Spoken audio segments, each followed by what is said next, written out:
Hi guys! Welcome to my YouTube channel, Decision Daily, and for today's video, paano ba hindi madaling ma-hack ang ating mga Popo account? Lalo na sa mga baguhan ngayon, kaka-install lang ng Popo sa mga newbies dyan. Ang video nito is para sa'yo. So, paano ba para hindi madaling makuha or makuha ng mga scammer yung ating mga Popo account. So, alam nyo guys, napakadaming scammer dito sa Popo. So, makipag-trade lang, kukunin na yung code mo. So, wag nyo po talaga ibigay kapag kukunin or magsasabing nanalo kayo at may hingiin na code. So, di po yan totoo.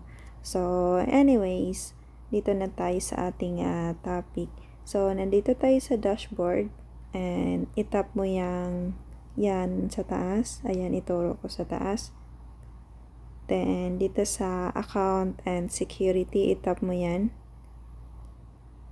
And, nakita nyo naman guys, yung security level ko is naka-high. So, nakakulay green po siya.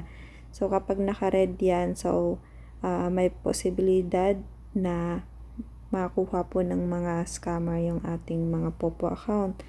So, ayun na nga, dito sa baba, may password modification, phone number, email, Google, Facebook, or Instagram, and device management.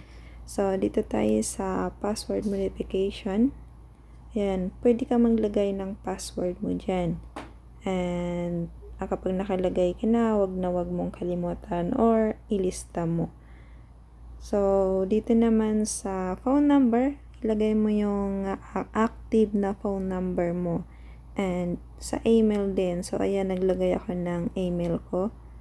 And kahit dalawang account lang ang ilagay mo, yung security level is naka-high na po siya. So, ayan na nga. Yung phone number and email ko lang yung nilagay ko. So, nasa sayo yun kung pwede mong or ilagay mo lahat ng mga account mo para mas safe talaga.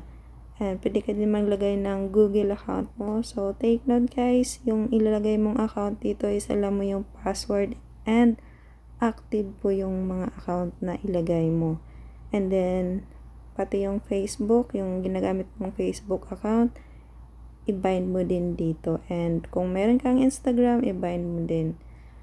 So, yun na nga, kahit na naka-high security level na yung ating Popo account, and kung may naka-trade kang scammer and hindi mo alam na naibigay mo yung code na hinihingi nila, wag nyo pong ibigay dahil nga po yun yung mga galawan ng mga scammer ngayon.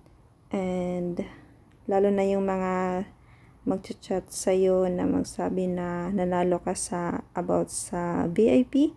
So, hindi po yan totoo. So, wag po kayong maniniwala. Again guys, napakadaming scammer dito sa Popo. Wag po kayong magpapaloko. Sabi nga nila, walang maloloko kung walang magpapaloko. Charis. So, yun lang. Kung may mga tanong pa kayo, mag-comment lang po kayo dyan sa comment section and re-replyan ko po yan. So, yun lang. Thank you so much for watching. And kung nagustuhan mo tong video na to, just give me thumbs up and don't forget to share and subscribe. Thank you so much for watching. Bye-bye.